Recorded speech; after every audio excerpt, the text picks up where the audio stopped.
Thank you for joining me today.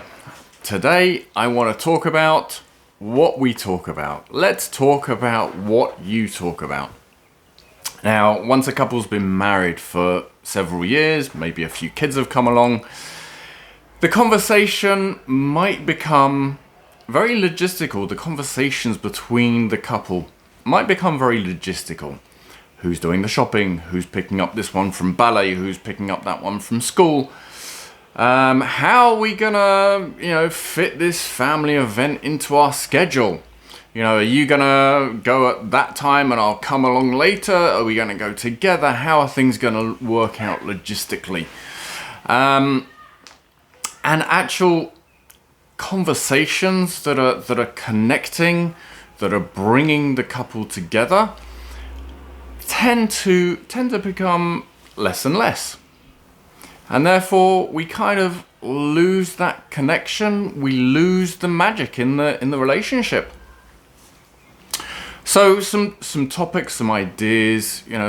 Just an idea off the top of my head. If a grandma has passed away, let's say a month ago, it might be an idea for one partner to bring that up. Your gran passed away a month ago. What are you feeling? How do you feel about that? Are you doing okay? How's it going? Is it something that you're thinking about? Now the other person might say, you know what, I'm actually doing okay. I'm dealing with it. Thank you for asking. They may bring stuff to the table that needs a deeper discussion, a conversation, and that again. These are things that can be really connecting, that they feel that you're caring about them, that you're thinking about them, that you're thinking about what they might be thinking about. And all of these things can be very connecting in a relationship and will help to bring back the magic. Now, another important topic on exactly this subject is hobbies. Everybody has hobbies, and the hobby that the husband has, or hobbies that the husband has, may be things that really don't interest the wife. And the hobbies that the wife does, really, the husband may have absolutely no interest in those things whatsoever. But it's very important that the couple actually take an interest in each other's hobbies. Not because they're interested in that thing, but because they're interested in their partner. And this is something that is important to the partner, and therefore, it's something that they should take an interest in. One of my rabbis many years ago said, what is the definition of love? Definition of love is if it's important to you, then it's important to me.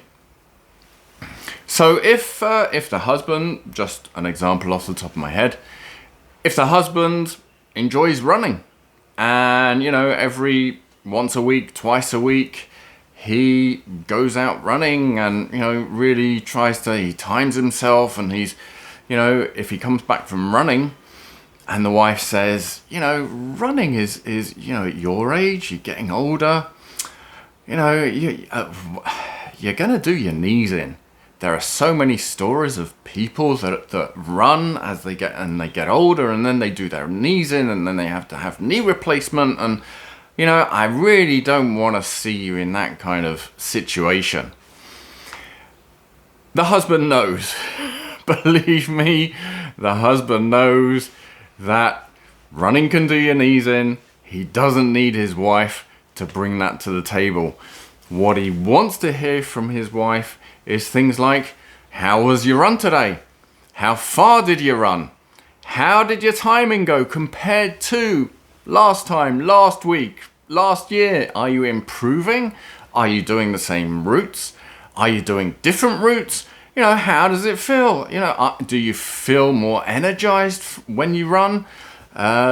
These kinds of questions are really getting into his hobby. This is about him. It's not about what she thinks and what she feels and what she thinks about this hobby, she is going over into his world and finding out about his world, and the husband needs to do that with her also. There is a concept that a married couple are like two islands. Two islands that are not so far away from each other, but they're two separate islands. And one day, an architect comes along and decides to build a bridge between the two islands.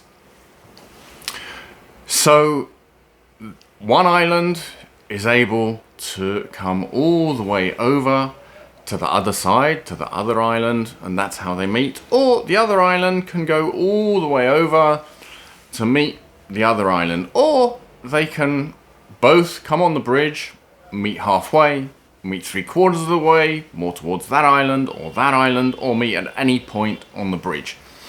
And this is what relationships is all about. Relationships with two separate individuals, but with two individuals that need to connect. They need to meet. They need to meet in a positive way and not in negative ways. So when we have that concept that, sometimes you'll come over to my island, sometimes I'll come all the way over to your island, sometimes we'll meet in the middle, sometimes we're going to meet 3/4 of the way, or whatever it is, somewhere on the bridge. But the decision of where we're going to meet needs to be a decision that is agreeable between the two parties. If the relationship is always, you always need to come over to my island every time, that is a kind of relationship that is, not gonna be very good over the long term. Where one person is constantly demanding, this is how things are done, this is how we do things, you need to do this, you need to do that. This is not a healthy relationship.